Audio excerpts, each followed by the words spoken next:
Hello दोस्तों, सिव education channel पर आपका स्वागत है। हम राजस्थान के दुर्ग पढ़ रहे हैं और इसी राजस्थान दुर्ग की श्रेणी के अंदर आज हम पढ़ने वाले हैं कोटा दुर्ग। और झालावाड़ के अंदर एक दो दुर्ग और बने हुए हैं, वो चीजें हम आज की क्लास में क्लियर करने वाले हैं। तो आज स्टार्ट करते हैं कि जो हमारा कोटा दुर्ग है वो कहाँ पर स्थित है।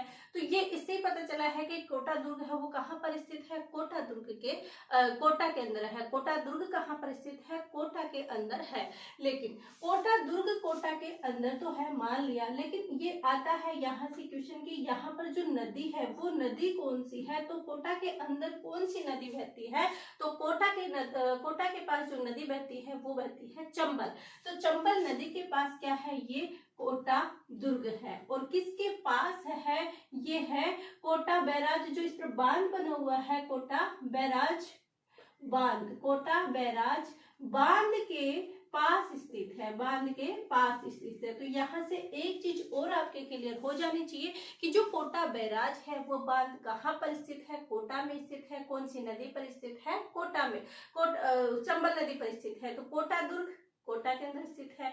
किस बांध के समीप है, कोटा बैराज। और कोटा बैराज कौन सी नदी पर बना हुआ है चंबल नदी पर। तो तीनों चीजें आपके क्लियर हो जानी चाहिए और ये हमारे कोटा दुर्ग के अंदर है। अब कोटा दुर्ग का निर्माण कौन करवाता है, कोटा दुर्ग यानी कोटा पर पहले किसका शासन था, यहाँ पर भील रहा करते थे और कोटिया भील यहाँ पर रहा करते थे, उन्हीं का क्षेत्र था। लेकिन देव सिंह हाड़ा का जो पुत्र था जेत्र सिंह, उन्होंने क्या किया, कोटिया जो भील था उसको हराकर कोटा दुर्ग की स्थापना करता है और यहाँ पर अपना राज्य स्थापित करता है। तो यहाँ पर हम देख सकते हैं कि इसका निर्माण किसने करवाया था, तो देव सिंह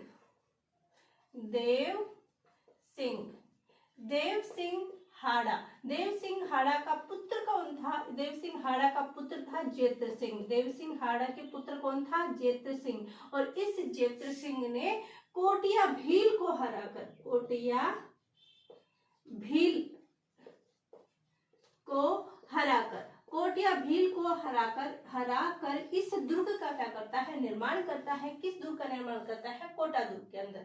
अब कोटा दुर्ग के अंदर क्या है, तो जो कोटा दुर्ग के अंदर है एक है झाला हवेली। और झाला हवेली है तो ये किसी न किसी के लिए प्रसिद्ध होगी। तो कोटा दुर्ग के अंदर बनी हुई है झाला हवेली और झाला हवेली है भित्ति चित्रों के लिए प्रसिद्ध है। झाला हवेली किसके लिए प्रसिद्ध है, भित्ति चित्रों के लिए, भित्ति चित्रों के लिए प्रसिद्ध। तो भित्ति चित्रों के लिए प्रसिद्ध कौन सी वह हवेली है, तो भित्ति चित्रों के लिए प्रसिद्ध, भित्ति चित्रों के लिए प्रसिद्ध, तो भित्ति चित्रों के लिए प्रसिद्ध हवेली कौन सी है, झाला हवेली। और यहाँ है कोटा दुर्ग में। तो क्वेश्चन ऐसे नहीं आ सकता कि झाला हवेली प्रसिद्ध नहीं, कोटा दुर्ग के अंदर भित्ति चित्रों के अंदर क्या प्रसिद्ध है या कौन सी हवेली प्रसिद्ध है, तो वो आ जाएगी हमारी झाला हवेली। अब इस कोटा दुर्ग के बारे में भी कर्नल जेम्स टोड ने कुछ ना कुछ तो कहा होगा, क्योंकि उन्होंने तो सभी पूरे राजस्थान की यात्रा की है। तो कर्नल जेम्स टोड ने इसके बारे में क्या कहा कि आगरे के किले को छोड़कर, किसको, आगरे के किले को छोड़कर, आगरे को किले को यदि आप छोड़ दो तो उसके अलावा एक भी किले का परकोटा इतना बड़ा नहीं है जितना बड़ा कोटा दुर्ग का है। किसका दुर्ग है, कोटा दुर्ग। यानी इनका कहना क्या है कि सबसे ज्यादा बड़ा जो परकोटा है वो किसका है अपने राजस्थान में, तो वो सबसे ज्यादा परकोटा कौन सा है, कोटा दुर्ग का। किसको छोड़कर, आगरा को छोड़कर। तो ये कथन आ सकता है, तो हम कर्नल जेम्स टोड का कथन लिखते हैं। कर्नल जेम्स टोड कहते हैं कि आगरा के किले का परकोटा छोड़कर, आगरे किले का परकोटा छोड़कर अन्य किसी दुर्ग का परकोटा इतना बड़ा नहीं है, इतना बड़ा नहीं है जितना कि कोटा दुर्ग का है। कोटा दुर्ग या गढ़ कोटा दुर्ग का है।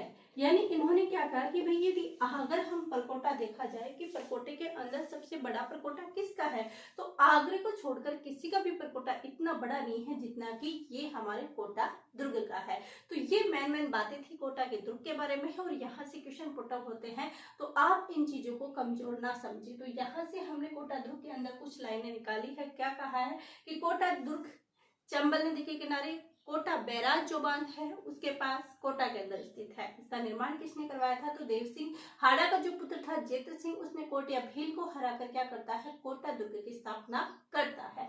इसके बाद झाला हवेली भित्ति चित्रों के लिए प्रसिद्ध है। करमदेव सोड ने ये कथन इनका हमने यहाँ पर लिख लिया। इसके बाद एक आता है मनोहर थाना का किला, और बात आती है कि मनोहर थाना का जो किला है वो कहाँ पर स्थित है। मनोहर थाना का जो किला है वो कहाँ पर स्थित है? ये है हमारा झालावाड़ में। कहाँ पर स्थित है? झालावाड़ में। तो क्वेश्चन आ सकता है कि मनोहर थाना का जो किला है वो झालावाड़ में स्थित है, और यदि आता है कि ये किन नदियों के संगम पर स्थित है? नदियों के संगम पर, किन नदियों के संगम पर स्थित है? तो यहाँ पर कौन सी नदी आती है झालावाड़ की तरफ? तो ये आती है चंबल की सहायक नदी परवन नदी, और ये परवन कोटा की तरफ जाती है। तो परवन और कालीखोर, परवन व कालीखोर,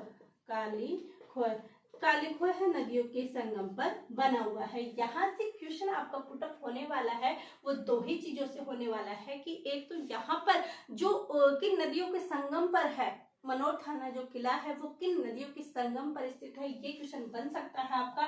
तो परवन और कालीखोर की जो नदियां है उनके संगम पर स्थित है। साथ ही ध्यान रखना ये जो मनोहर थाना का जो किला है झालावाड़ के अंदर बना हुआ है, इसके अंदर विश्वंती देवी का मंदिर है, और ये विश्वंती देवी का जो मंदिर है ये किसकी आराध्य देवी है? तो विश्वंती देवी है ये भीलों की आराध्य देवी है, भीलों की आराध्य देवी। तो भीलों की जो आराध्य देवी है वो कौन है? विश्वंती देवी। तो मनोहर थाना का किला कहाँ पर स्थित है? झालावाड़ में। किन नदियों के संगम पर स्थित है? परवन और कालीखोर पर स्थित है।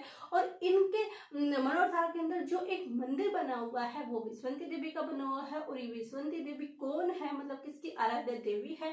तो भीलों की आराध्य देवी विश्वंती देवी। क्वेश्चन दो पुटअप हो सकते हैं कि विश्वंती देवी जो भीलों की आराध्य देवी है उसका मंदिर कौन से दुर्ग में स्थित है, या फिर विश्वंती देवी किसकी आराध्य देवी है। ये दोनों ही क्वेश्चन आने वाले एग्जाम में के लिए बेस्ट हो सकते हैं, तो ये चीजें भी आप यहाँ पर ध्यान रखें।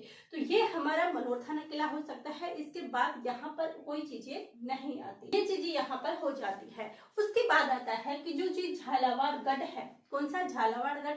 ये भी कहाँ पर स्थित है? ये भी झालावाड़ के अंदर स्थित है। कहाँ पर स्थित है? झालावाड़। ये झालावाड़ के अंदर स्थित है। इसका निर्माण कब 1838 से 1854 के बीच क्या होता है? इस झालावाड़ गढ़ का निर्माण होता है। निर्माण किसने करवाया? तो इसका निर्माण करवाया मदन सिंह ने। किसने? मदन सिंह ने।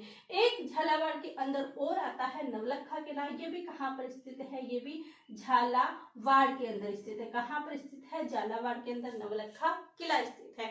नवलखा झील और नवलखा बांध, ये चीजें भी हम देखेंगे। सभी नवलखा वाले एक साथ पॉइंट लेके आएंगे।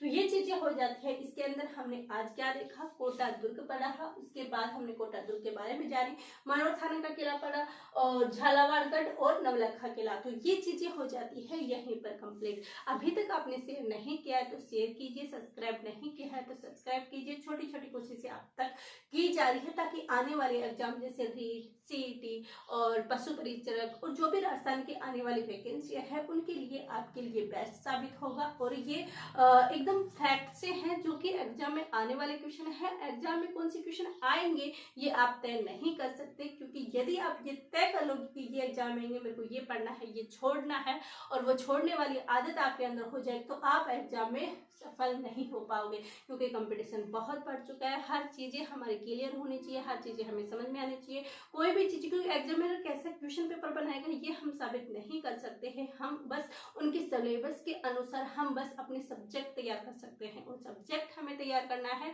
तो किसी भी सब्जेक्ट को मत छोड़िएगा। क्योंकि पहले वाले एग्जाम गए जिसके अंदर यदि 5 सब्जेक्ट पूछे जाते थे, हमने 4 की अच्छे से तैयारी कर ली, एक हमने छोड़ दिया, स्किप कर दिया और सोचा कि कोई बात नहीं इसमें से कर लेंगे, लोग सफल भी हो जाते थे। लेकिन अब कंपटीशन बढ़ चुका है, 5 सब्जेक्ट है, 5 को अच्छे लेवल पर अच्छे तरीके से क्लियर करना है ताकि हम जरूर सफल हो पाए। और जो चीजें हमें हार्ड लगती है उसे छोड़ना नहीं है, उसके पीछे जितने ज्यादा आप भागोगे वो इजी हो जाएगी। जाएगी। इसलिए अगर आप हार्ड करके उसको छोड़ दोगे तो वो और ज्यादा कठोर हो जाएगी, और यदि आप सोचते हो कि ये हार्ड है और उसी के पीछे आप लग जाओगे तो वो जो हार्ड लग रही थी वो आपके लिए इतना इजी हो जाएगी कि जो इजी लगता था वो हार्ड हो जाएगी। अगर इतना ही इजी हमें हिंदी लगती थी तो फिर हमारे सभी के 10th के अंदर हिंदी के अंदर मेरिट क्यों नहीं बनती, क्योंकि हिंदी सभी को इजी लगती है, लोग ध्यान नहीं देते। इस वजह से किसके 100 में से 100 नंबर आए हैं, बहुत कम लोग हैं जिसके आए होंगे, बल्कि मैथ में 100 से 100 नंबर आ जाते हैं। काफी लोगों को हार्ड भी लगती है लेकिन उस पर ज्यादा मेहनत होती है। तो बात हाँ, कोई भी हार्ड कोई भी इजी नहीं होता, बात हमारी मेहनत हमारे ध्यान की होती है, हम किस चीज को कितना ध्यान से पढ़ते हैं और कितनी अच्छी प्रकार से उस चीज को उस टॉपिक को क्लियर करते हैं। तो यही चीजें होती है। एंड मिलते हैं कल की क्लास पे। आई होप आपको ये चीजें अच्छी लगी होगी है, और अच्छी लगी है तो आप एक कमेंट जरूर कीजिएगा कि आपको ये चीजें कैसी लगी। आप सभी का धन्यवाद। Thank you.